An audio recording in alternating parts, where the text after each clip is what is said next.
यथार्थ लर्निंग के online platform में आपका स्वागत है। यूपी पुलिस का एग्जाम 8, 9, 10 जून को होने वाला है और आज हम लोगों का हो गया 6 तारीख।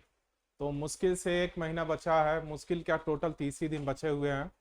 और इस 30 दिन के बचे हुए स्पेस में आप लोग को लगता होगा क्या किया जाए। बहुत से बच्चे तो लगे होंगे सेट पेपर लगाने में, वो भी जब से होमगार्ड का पेपर हुआ है तो सेट पेपर लगाने से भी पहले डर ही लग रहा होगा कि 50% क्वेश्चन तो सर पता नहीं कहाँ से आ रहा है। ये है बच्चे, कई बच्चे जो अभी नए नए पढ़ाई में इन्वॉल्व हुए हैं, बहुत से बच्चे, वैसे भी पेपर था उस तरह का, कुछ क्वेश्चन जो सिलेबस से हट करके दिया गया था।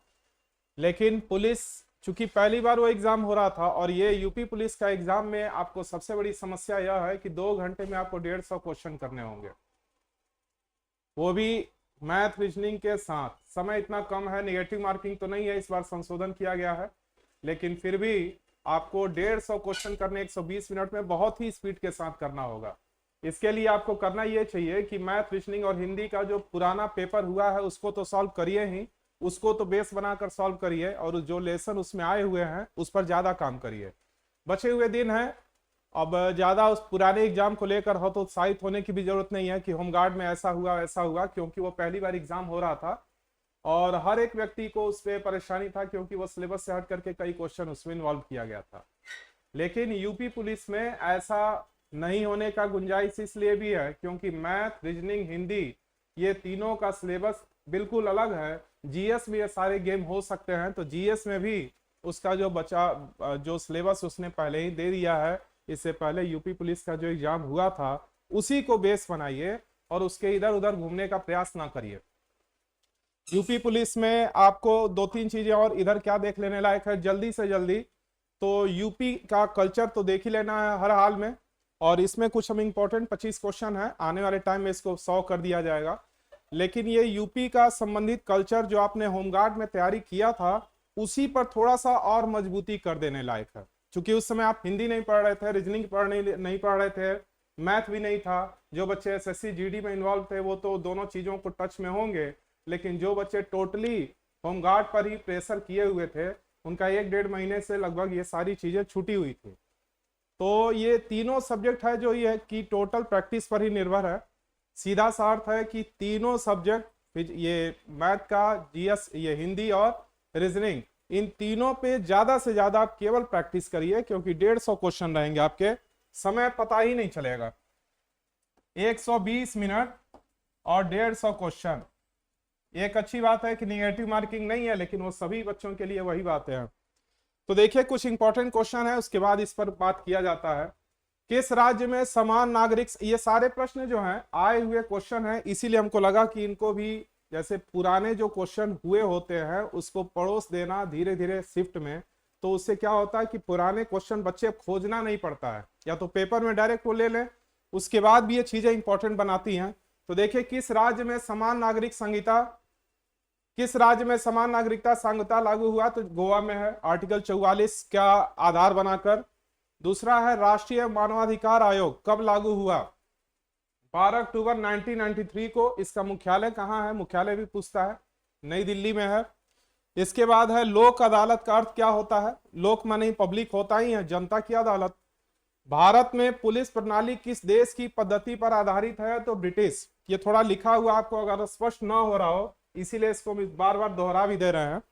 राज्य स्तर पे सबसे बड़ा पुलिस अधिकारी कौन होता है, महानिदेशक, डीजीपी जिसको बोलते हैं, डायरेक्ट जनरल ऑफ पुलिस। कौन है इस समय यूपी का डीजीपी, राजीव कृष्ण। ठीक है, वैसे तो अब बहुत से अधिकारियों का हो रहा है कि कल ही पेपर में दिया हुआ था कि जितने भी वरिष्ठ अधिकारी हैं एक मंडल में 3 साल से हैं उनको इधर उधर ट्रांसफर करने की बात हुई है। अब देखिए कब तक हो रहा है, फिलहाल तो यही है लोग। इंटरपोल का फुल फॉर्म क्या है, कभी कभी पूछ लेता है, तो इंटरनेशनल क्रिमिनल ऑर्गेनाइजेशन। इंटर से तो इंटरनेशनल हो ही गया। ये क्या करता है, देश से बाहर जितने भी है क्राइम वाली सिस्टम, पुलिस के ही रूप में काम करती है लेकिन अंतरराष्ट्रीय स्तर पे काम करती है। यूपी में कितने जिलों में साइबर थाने हैं, 57।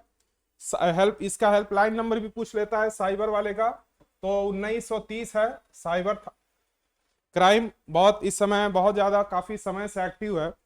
भारत का सबसे बड़ा केंद्रीय सशस्त्र पुलिस बल कौन सा है, तो सीआरपीएफ। उसके बाद है गृह मंत्रालय। नई दिल्ली के प्रशासनिक नियंत्रण में कितने केंद्रीय सशस्त्र पुलिस बल कार्य करते हैं? तो 7। इन 7 का नाम लिख लिए हैं। बीएसएफ है, असम राइफल है, सीआईएसएफ है, सीआरपीएफ है, आईटीबीपी है, एनएसजी है, नेशनल सिक्योरिटी गार्ड, और एसएसबी है। इसके बाद है सरदार पटेल राष्ट्रीय पुलिस अकादमी कहाँ स्थित है? तो हैदराबाद में। कब से स्टार्ट है? 15 सितंबर 1948। फिर है भारत और एशिया का पहला महिला पुलिस थाना। ये इंपॉर्टेंट है चूंकि महिला है। कहाँ हुआ है? केरल में। केरल में कहा? कोझिकोड सिटी में वनिता पुलिस स्टेशन के पास 23 अक्टूबर 1973 को पहला थाना ये खुला था। 23 अक्टूबर 1973।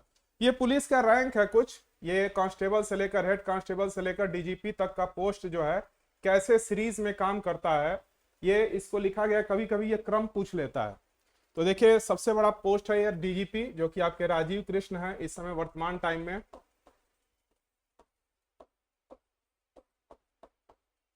DGP director general of police, उससे छोटा पद है असिस्टेंट ए से, और डीजीपी वही है डायरेक्टर जनरल पुलिस। अतिरिक्त महानिदेशक पुलिस, इसको महानिदेशक लिखा हुआ है। आईजीपी यानी कि पुलिस महानिदेशक, इंस्पेक्टर जनरल ऑफ पुलिस। इसके बाद है डायरेक्ट, इसके बाद है एसएसपी, मतलब ये इसको आप डिप्टी मान लीजिएगा, असिस्टेंट। इसके बाद SSP superintendent super police SP का, और सीनियर सुपरिटेंडेंट ऑफ पुलिस, यानी ये इससे बड़ा रैंक है। फिर है ASP assistant superintendent of police. फिर है एसपी डिविजनल है। फिर उसके बाद है पुलिस निरीक्षक यानी इंस्पेक्टर साहब की बात हो रही है। फिर है एसआई सब इंस्पेक्टर। फिर उससे नीचे एएसआई असिस्टेंट सब इंस्पेक्टर। फिर हेड कांस्टेबल और कांस्टेबल, यहां से लेकर यानी कि ऐसे जा रहा है। ये सबसे बड़ा पोस्ट है, और ये पुलिस विभाग का सबसे बड़ा मतलब नीचे का पोस्ट है कांस्टेबल। पुलिस का कभी कभी फुल फॉर्म भी पूछ लेता है। तो पुलिस का police P public officer for legal investigation, POLI investigation, C से क्रिमिनल, E से इमरजेंसी यानी तत्काल। फिर है पुलिस स्टेशन का प्रभारी कौन होता है? SHO होते हैं, जिनको स्टेशन हाउस अधिकारी बोलते हैं। बहुत दमदार पोस्ट है SHO। फिर वही बात आ गई साइबर हेल्पलाइन नंबर, ये तो उधर ही बोल दिया 1930 है। उत्तर प्रदेश पुलिस की टैगलाइन क्या है? तो सुरक्षा आपकी संकल्प हमारा। ये होता है ना कि आपका मुख्य ध्येय क्या है, टारगेट क्या है, मतलब एक होता है कि आपका स्पष्ट वाक्य क्या है, किस पर आप काम कर रहे हैं। तो देखिए पब्लिक के लिए कितना 24 घंटा वो लोग काम करते हैं। पुलिस महानिदेशक का पद चिन्ह क्या है? एक ये महानिदेशक, डीजीपी की बात हो रही है। जो लोग लगा होता है ना यहाँ पे 1 स्टार 2 स्टार आप लोग चाहते होंगे, वैसे कांस्टेबल को स्टार नहीं मिलता है। एक क्रास तलवार और छड़ी के साथ राष्ट्रीय प्रतीक। पुलिस विभाग में जनसंपर्क अधिकारी क्या होता है? PRO, तो पब्लिक रिलेशन ऑफिसर इसको बोलते हैं। इसकी प्राथमिक भूमिका क्या है? तो मीडिया और सार्वजनिक संचार जो होते हैं उनसे अपनी वार्ता करना और उसको देखना। भारतीय सशस्त्र बलों के सर्वोच्च कमांडर कौन होते हैं? तो राष्ट्रपति तीनों सेनाओं के प्रमुख होते हैं। भारत में पहला जेल प्रशिक्षण स्कूल कहाँ खुला? लखनऊ में 1940 में, यूपी में। भारत सरकार द्वारा किस वर्ष राष्ट्रीय पुलिस आयोग NPC की नियुक्ति हुई? 1977 में। फिर हम बचाने के लिए सेवारत है, आदर्श वाक्य किसके हैं? जो फायर वो आग बुझाने वाले आते हैं। सर्विस। विमेन पावर लाइन 1090 महिला हेल्पलाइन नंबर है। पुलिस स्मृति दिवस कब मनाया जाता है? 21 अक्टूबर को। आजादी के बाद पहली पुलिस सुधार समिति सबसे पहले गठित हुई थी केरल में। माने कुछ ना है तो केरल आप लोग समझ लीजिएगा।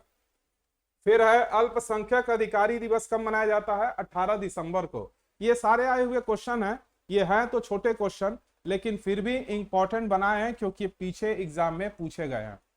फिर वही बात आ गई है कि पुलिस के पीछे के जो भी पेपर हुए हैं 4-5 साल के अलावा जितने शिफ्ट के हुए हैं, मैथ रीजनिंग हिंदी, उन्हीं को रिवीजन करिए तो आपका बहुत अच्छे से तैयार हो जाएगा। इस पे करवा भी दिया जाएगा, मैथ रीजनिंग हिंदी एक सेट लगवा दिया जाएगा जो पुराने पीछे हुए हैं। लेकिन जीएस की बात है तो जीएस में वो तो पढ़िए ही, लेकिन उसी को रुक मत जाइए। उसके अलावा जो आपका सिलेबस है, सिलेबस के अकॉर्डिंग पुरानी चीजों को भूलकर कई बच्चों के अंदर ऐसा दर्द हुआ है कि होमगार्ड के बाद जीएस पढ़ने को उनको हिम्मत ही टूट गया कि कैसे पढ़ें। कितनी रील बन रही है उस पर कि यूपीएससी के एग्जाम की तरह दे दिया गया होमगार्ड का पेपर। जैसा लग रहा है उनसे वैज्ञानिक रिसर्च करवाएंगे लोग, करना तो चौराहे पर ही काम है, ऐसे ऐसे कई रील बनाए जा रहे हैं। तो उससे घबराइए नहीं और उस रील को ही मत देखिए दिन भर। 30 दिन बचा है, इस एग्जाम के बाद फिर नए एग्जाम, बहुत 1 साल के बाद पता नहीं पुलिस भर्ती कब आएगी, कौन दरोगा की भर्ती कब आएगी, कब आने वाला है। 81,000 का चर्चा तो है, लेकिन अभी इसका फिलहाल कोई नहीं, अभी सामने ये है। तो पूरा एनर्जी जितना है इसी में लगाइए और इसी को बार बार करिए, जितनी पुरानी चीजें हैं। चलिए ठीक।